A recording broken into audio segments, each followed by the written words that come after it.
Assalamualaikum warahmatullahi wabarakatuh. Hai semua, perkenalkan nama saya Faisal Dwi Priyatna dari Prodi S1 Pendidikan Teknologi Informasi, Konsentrasi Teknik Komputer Jaringan, Fakultas Teknik Universitas Negeri Surabaya. Di sini saya akan memberikan video pemaparan tentang setting WiFi Lab dengan WLC dan radio server menggunakan Cisco Packet Tracer. Materi ini memiliki beberapa poin materi penjelasan seperti yang pertama tujuan, yang kedua pengertian dan server AAA, yang ketiga cara kerja radio server, yang keempat manfaat radio server, dan yang kelima percobaan. Kita mulai dari yang pertama, yaitu tujuan setting WiFi Lab dengan WLC dan radio server adalah 1. Memahami fungsi radio server. Yang kedua, mensimulasikan WiFi dengan WLC dan radio server. Poin kedua yaitu pengertian dan server AAA.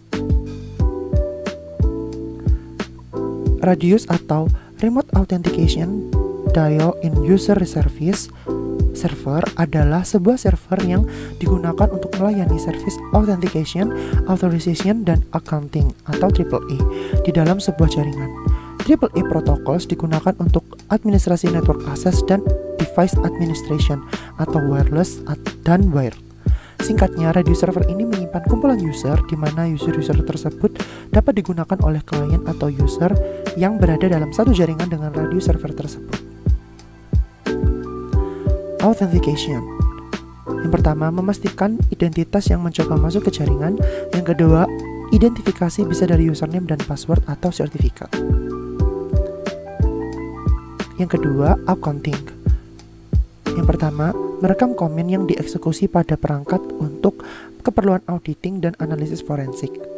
Yang kedua yang direkam biasanya adalah komen, ID session, statistic session, dan state station. Yang ketiga, authorization. Yang pertama, mengizinkan akses kepada entitas yang telah diautentikasi. Yang kedua, mengautorisasi comment set apa saja yang bisa dieksekusi oleh entitas sesuai dengan hak akses mereka. Yang ketiga, memberikan izin perangkat apa saja yang boleh diakses sesuai dengan hak akses. Yang keempat, biasanya perbedaan hak akses comment setnya juga berbeda. Poin ketiga yaitu cara kerja radio server. Radio server merupakan suatu metode standar protokol yang mengatur komunikasi antara NAS atau Network Access Server dengan AAA server. Ketika NAS menerima permintaan koneksi dari user, NAS akan mengirimkan informasi yang diperolehnya dari user ke server radius. Server radius akan mencari dan mencocokkan informasi mengenai user tersebut pada database-nya, baik internal, eksternal, maupun server radius lain. Jika terdapat informasi yang cocok, server radius akan mengizinkan user tersebut untuk digunakan. Jika tidak, maka user tersebut akan ditolak. Berdasarkan informasi ini, NAS memutuskan untuk melanjutkan atau memutuskan koneksi dengan user. Selanjutnya, NAS mengirimkan data ke server radius untuk mencatat semua kegiatan yang dilakukan user dalam jaringan. Poin keempat yaitu manfaat radio server. Yang pertama, enkripsi yang aman. Setiap sesi pengguna individu dienkripsi secara unik, yang mencegah pengguna lain memperoleh informasi pribadi. Ini berbeda dengan jaringan WPA-PSK, di mana setiap pengguna berbagi kunci enkripsi yang sama. Yang kedua, diautorisasi mudah. Pengguna atau perangkat tertentu dapat dengan mudah diautorisasi oleh radio server dengan menonaktifkan kunci enkripsi unik yang sesuai.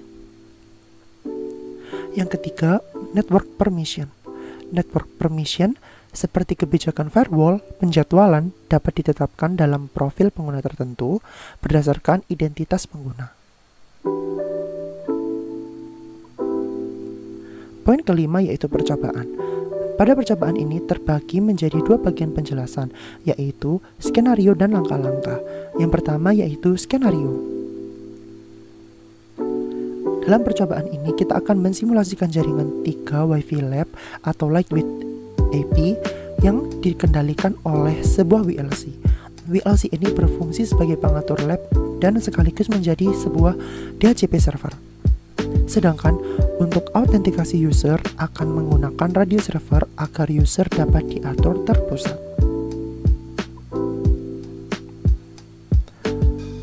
Yang kedua yaitu langkah-langkah. Yang pertama, buat Buatlah skema jaringan seperti gambar di samping dengan menggunakan device VLC PT, server PT, lab PT, switch 2960 dan tablet sebagai klien.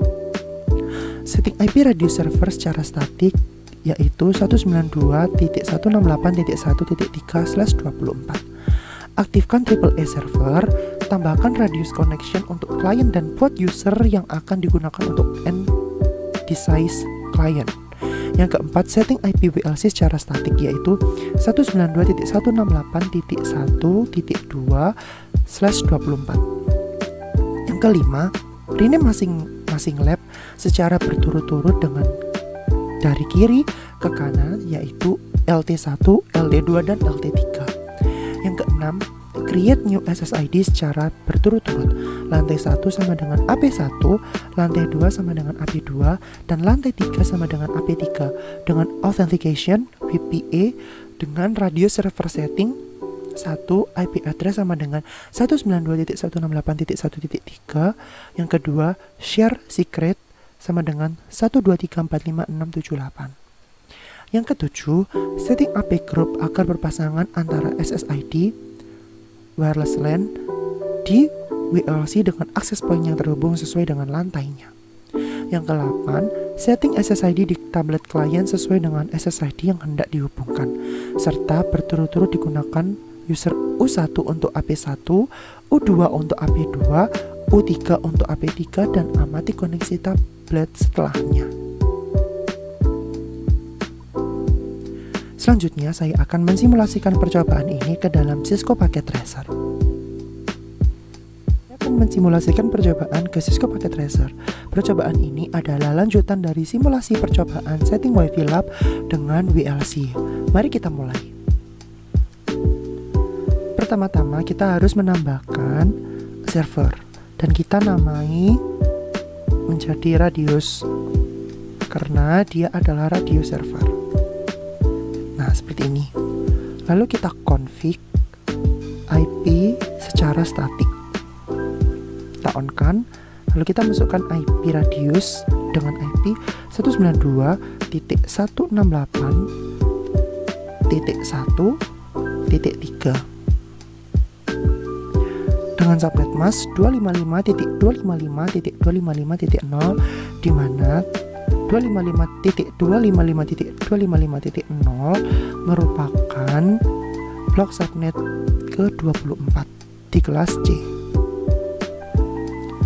Selanjutnya, kita harus aktifkan AAA service dan tambahkan radius connection untuk klien dan buat user yang akan digunakan untuk end device klien.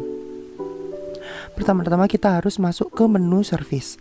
Kita pilih yang AAA, kita on kan, lalu kita namai client name sebagai VLC Co.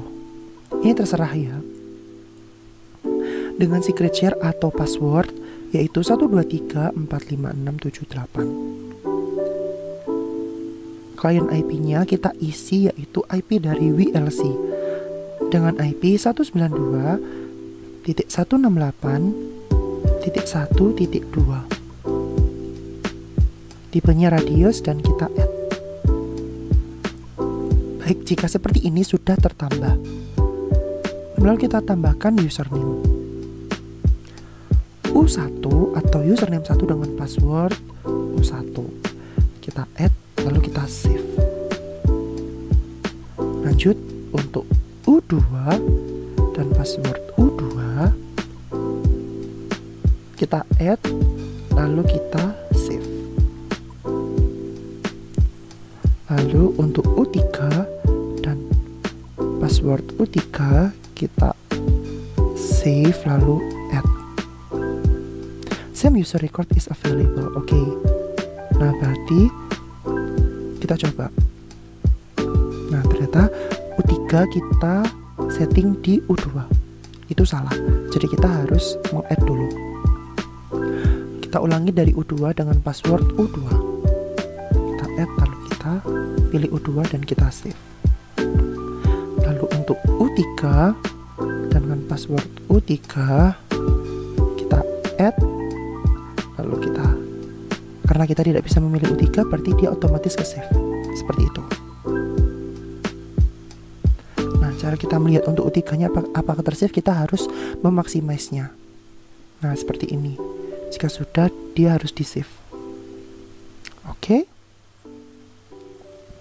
Sekarang, karena IP WLC sudah disetting secara statik, yaitu 192.168.1.2, maka kita langsung saja meng-create new SSID secara berturut-turut dari LT1 sama dengan IP1, LT2 sama dengan IP2, dan LT3 sama dengan IP3 dengan authentication WPA dengan radio server setting IP address 192.168.1.3 dengan share secret 123456778. Kita buka pada WLC. Oh iya, kita harus menghubungkan radio server ini ke switch dengan kabel copper straight.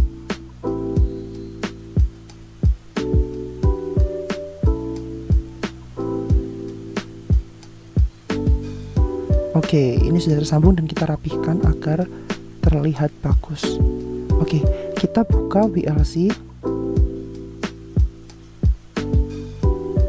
Oke. Lalu kita masuk ke config dan wireless LAN.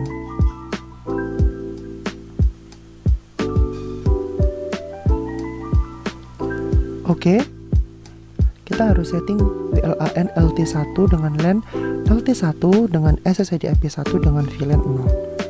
Kita setting WPA jangan disable. Oke.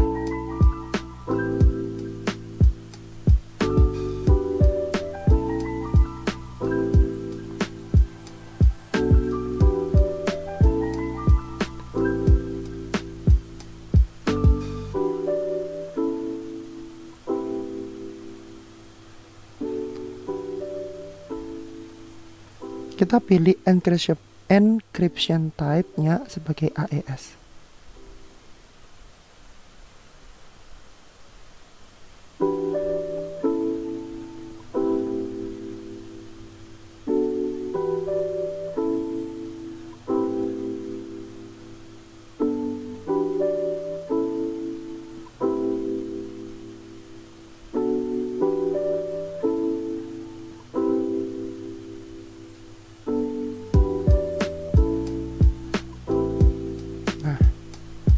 Untuk membuka settingan radio server setting, kita harus memaksimalkan radio server ini agar terlihat.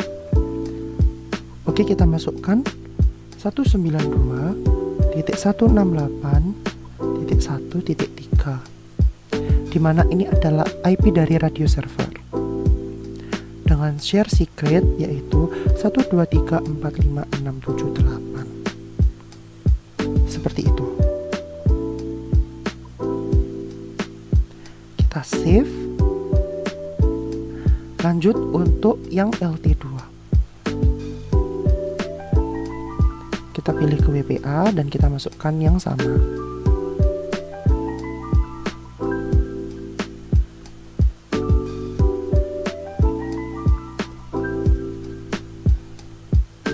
Kita save lagi. Lalu kita pilih yang LT3. Kita setting dengan settingan yang sama.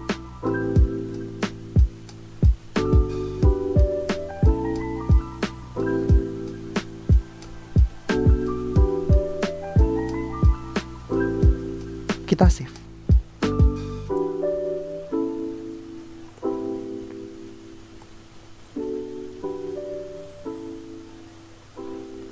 Oke, jangan lupa kita harus mengecek settingan pada AP group agar berpasangan antara SSID wireless LAN di WLC dengan access point yang terhubung. Nah, untuk LT1 sudah terhubung dan terpasang. Untuk LT2 ia juga sudah terhubung. LT3 juga sudah terhubung juga. Selanjutnya, kita Kita setting SSID di tablet klien sesuai dengan SSID yang hendak dihubungkan, serta berturut-turut gunakan user U1 untuk AP1, U2 untuk AP2, dan U3 untuk AP3, dan amati koneksi tablet setelahnya.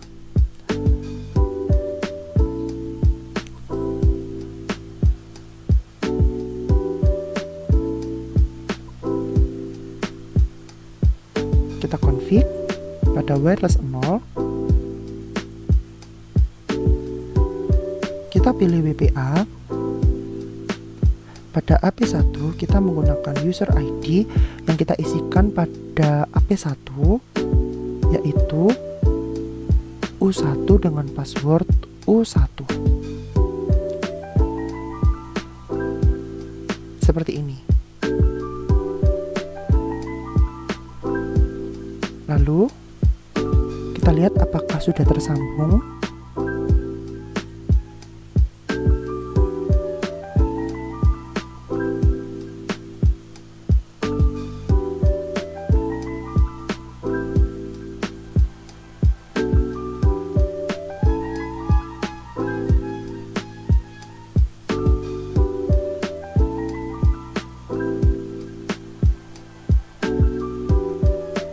Lalu kita juga config pada AP2 dengan metode WPA user ID,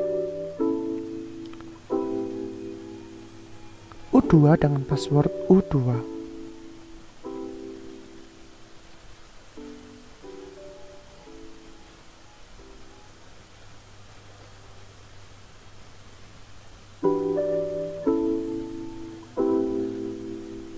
Nah, ternyata tablet sudah tersambung dengan lab PT lantai 1. Next kita coba ke PC2 karena tadi PC1 sudah kita config. Ini benar dengan AP3, lalu kita masukkan WPA dengan user ID U3 dan U3. Seperti ini. Mari kita tunggu apakah koneksinya sudah terhubung. Ternyata sudah terhubung.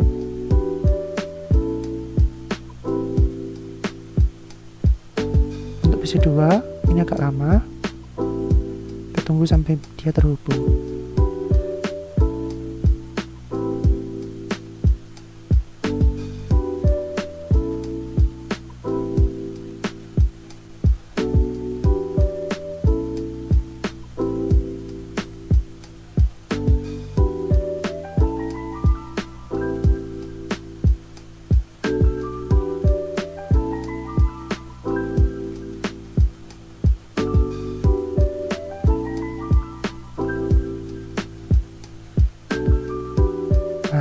Sudah terhubung. Kita amati apakah masing-masing tablet ini dapat mengeping satu sama lain IP-nya. Kita harus mengingat-ingat terlebih dahulu. Untuk tablet PC0, dia menggunakan IP address 192.168.1.19. Lalu untuk tablet PC1, dia menggunakan IP 192.168.1.20. Untuk tablet PC2, dia menggunakan IP 192.168.1.21. Oke, kita cek dengan cara mengeping di command prompt. Kita ping IP sebelahnya.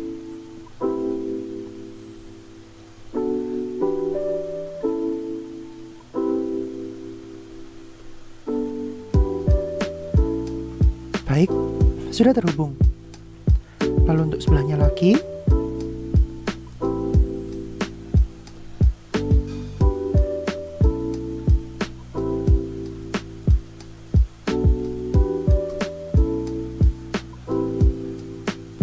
mohon maaf ada kesalahan penulisan, jadi RTU. Kita tunggu.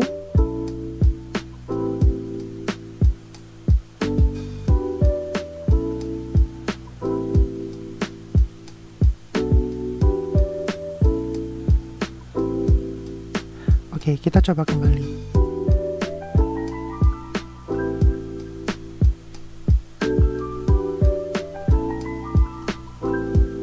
langsung terhubung karena tadi saya melakukan salah penulisan typing.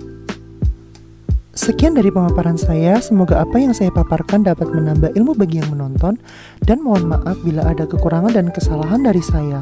Thanks for watching and don't forget to like, comment, and subscribe channel ini. Saya pamit undur diri, terima kasih dan wassalamualaikum warahmatullahi wabarakatuh.